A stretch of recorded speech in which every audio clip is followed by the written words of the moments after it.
Breaking news. Putin did, in fact, meet with Wagner commanders like Prigozhin, the Kremlin says. The Kremlin claims that just 5 days after the failed mutiny, Russian President Vladimir Putin met with Wagner mercenary chief Yevgeny Prigozhin and his most commanders, who swore allegiance to Putin's regime. According to Kremlin spokesman Dmitry Peskov, the 3-hour meeting took place on June 29 in an apparent effort to normalize relations between the two men who squared off in Russia's largest military mutiny in decades. Mr. Prigozhin has remained silent since the meeting was first reported yesterday morning. Mr. Putin evaluated Wagner's performance in the Ukraine alongside regular Russian troops and commented on the uprising as a whole during the meeting.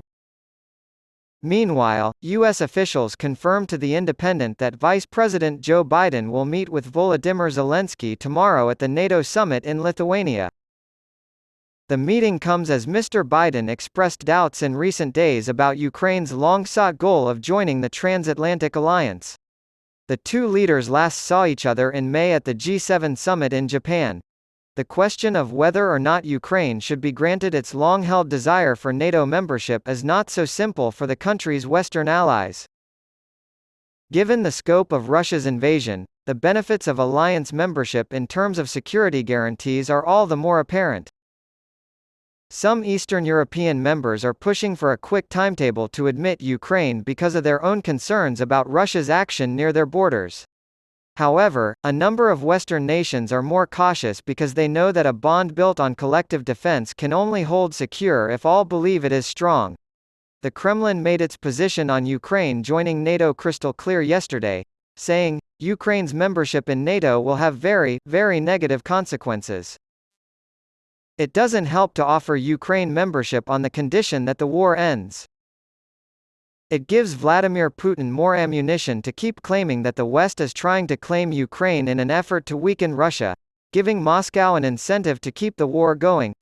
Officials from Ukraine's armed forces confirmed today's early morning airstrike, saying it was carried out by Russian-operated Iranian Shahed drones.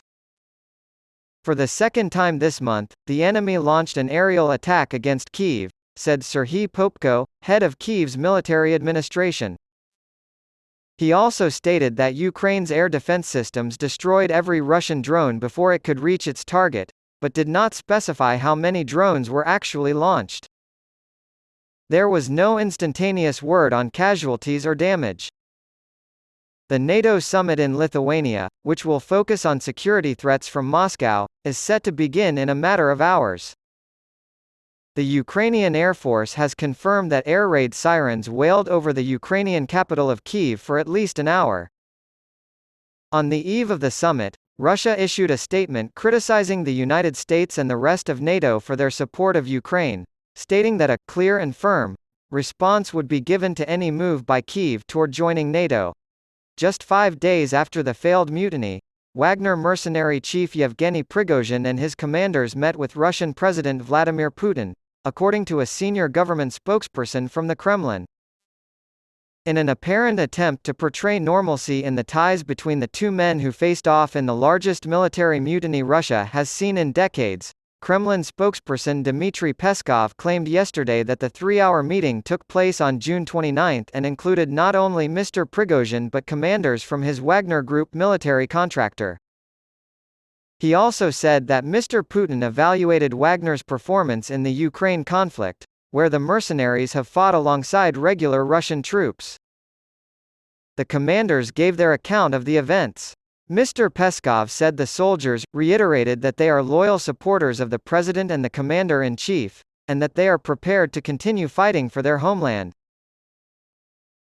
It's extraordinary that Putin met with Prigozhin, the leader of the troops who marched to Moscow last month to demand a change in military leadership. A criminal case against the mercenary chief on rebellion charges was dropped despite the Russian leader branding Prigozhin a traitor as the revolt unfolded and promising harsh punishment.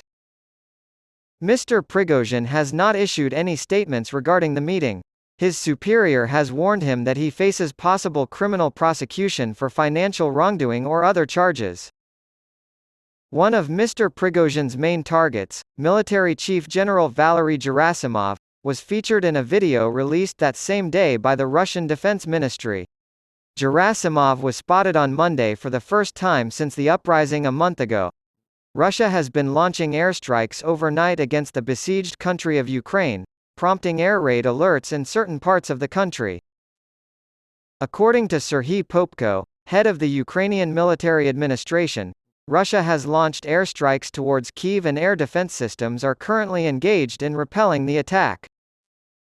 After 5 days and a missile strike that killed 4 civilians in Lviv, the air attacks have resumed. U.S.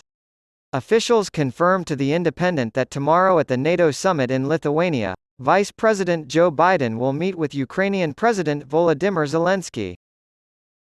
The meeting comes as Mr. Biden expressed doubts in recent days about Ukraine's long-sought goal of joining the transatlantic alliance. In May, at the G7 summit in Japan, the two leaders last met. Last week, he told CNN that there was not unanimity in NATO on whether or not Ukraine should be welcomed into the alliance, now, in the midst of a war. If the war is going on, then we're all in war, he added. If that's the case, then, we're at war with Russia. The president added that democratization reforms would be necessary for Ukraine to join the alliance. After 3 weeks, more information is becoming available about the extraordinary mutiny staged by the Russian paramilitary organization the Wagner Group, which threatened to bring down Vladimir Putin. On Friday, June 23, the mercenaries led by Yevgeny Prigozhin left their posts in eastern Ukraine and crossed into Russia, occupying the western city of Rostov-on-Don before beginning what Prigozhin called a «march for justice» on Moscow in an effort to force the resignation of Russia's top military officials Sergei Shoigu and Valery Gerasimov over their handling of the invasion of Ukraine. Mr. Prigozhin, 62, frequently took to Telegram to record messages denouncing the inadequate supplies of ammunition his forces had received from the Defense Ministry as they fought to secure the town of Bakhmut during the harsh winter months. After a Wagner column had approached the Russian capital on a Saturday evening, things looked bleak for Vladimir Putin. However, the standoff was abruptly ended when Alexander Lukashenko, the president of Belarus and a longtime ally of Putin's, stepped in to help broker a deal between the two sides. Mr. Prigozhin agreed to relocate to Belarus, and his forces withdrew. Regional plans for responding to a potential Russian attack have been agreed upon by the NATO alliance. NATO's smaller wars in Afghanistan and Iraq in recent years negated the need for a long-term, comprehensive defense strategy. The dissolution of the Soviet Union in 1991 also removed a potential catastrophic factor. In light of Russia's invasion of Ukraine, however, the alliance has decided to finalize all preparations in advance of any potential conflict. In addition, the plans will instruct countries on how to improve their armed forces and supply networks. According to Sky News, NATO officials estimate that full implementation will take several years, but the alliance is ready to go to war right away if necessary.